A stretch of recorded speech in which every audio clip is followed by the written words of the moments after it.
જૂનાગઢથી વધુ એક સમાચાર સામે આવ્યા છે, જ્યાં જૂનાગઢમાં ભેંસાણની વિનયન કોલેજમાં વિવાદનો મામલો સામે આવ્યો.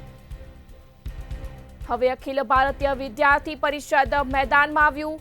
પ્રોફેસર સચિન પીઠડિયા સામે સખ્ત કાર્યવાહી કરવા માંગ કરી. પ્રોફેસર અવારનવાર વિદ્યાર્થીઓને મેસેજ કરતા હોવાના આક્ષેપ લગાવ્યા. વિદ્યાર્થીનીઓના શારીરિક શોષણ માટે પ્રયાસ કરતો હોવાના આરોપ લગાવ્યા. આ સમગ્ર મામલે અન્ય વિદ્યાર્થીઓના વાલીઓ પણ સામે આવ્યા. વાલીઓના મોબાઈલમાં પણ મેસેજ ગયા હોવાનું સામે આવ્યું. કોલેજની વિદ્યાર્થીની કે કર્મીને માર્ક્સ અંગે વાત ન કરવા મેસેજ કર્યો હતો. વાલી કે ગામના આગેવાનને પણ વાત ન કરવાનો મેસેજમાં ઉલ્લેખ કર્યો.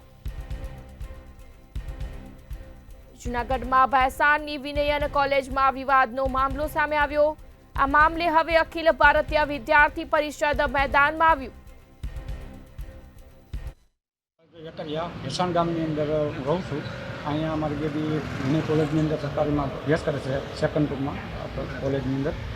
એમાં છોકરીને મારે મોબાઈલ નથી આપતો હું, અને એના મેસેજ કોઈ પણ હોય એ મારા મોબાઈલમાં આવે છે. એટલે સચિન પીઠડિયા સાહેબ મેસેજ નાખેલો છે અને મેં વાંચ્યો ને આમાં તમને બતાવું આવા મેસેજ નાખે છે ને વાંચીને સંભળાવું છું. જનીશ ભાયાણી યુવા આગેવાન. અમારી જે ભેંસાણની અંદર જે કોલેજ છે, જેમની અંદર હું પણ અભ્યાસ જ કરું છું, તો એમાં ઘણા સમયથી આ સચિન પીઠડિયા નામના પ્રોફેસર એની અંદર ટૂંકમાં એની નિયુક્તિ થઈ હતી. અને એની જ્યારે નિયુક્તિ થઈ ત્યારથી આ જ દિવસ સુધી વારંવાર દીકરીઓને કઈ રીતના શારીરિક શોષણ કરી શકાય એવા એના હંમેશા પ્રયત્નો રહ્યા છે. અને એવા એના વોટ્સએપના ચેટ્સ પરથી આપણને પણ સામાન્ય રીતે સીધી ખબર પડી જાય છે. અને વોટ્સએપના ચેટ્સ પણ એવા છે જે આપણે જાહેરમાં અત્યારે કહી નથી શકતા, એવા બીભત્સ ભાષાની વાત કરેલી છે. અને દરેક દીકરીઓને રાતે 12 વાગે પણ ફોન અને એવા મેસેજ કરેલા છે, જે હકીકતમાં એને કરવાના આવતા નથી. જે શિક્ષણ